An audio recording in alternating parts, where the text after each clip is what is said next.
अन्नपतेन्नस्य नो देशनमीनस्याष्टमीनः प्रप्रदातारन्तारेख ऊर्जन्नो धीहि द्विपदे चतुर्थपदे चतुष्कोणमण्डलं कृत्वा तदुपरि नैवेद्यपात्रं निधाय गायत्रीमन्त्रेण पात्रान् सम्प्रोक्ष्य धेनुमुदरां प्रादर्शो ग्रासमुद्रायाम् ऋतन्त्वा सत्येन परिसिञ्चामि नैवेद्यं निवेदयामि।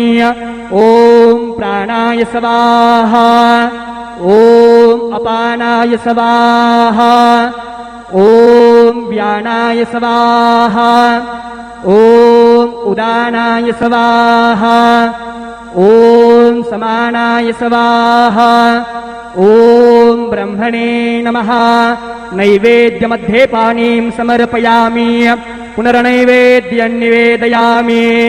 ॐ प्राणाय स्वाहा ॐ अपानाय स्वाहा ॐ व्यानाय स्वाहा ॐ उदानाय स्वाहा ॐ समानाय स्वाहा ॐ ब्रह्मणे नमः।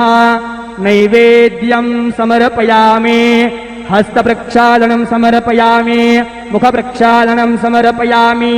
शेषोपचारार्थे प्रार्थनापूर्वकं नमस्करोमि। श्री सच्चिदानंद सद्गुरु साईनाथ महाराज की जय।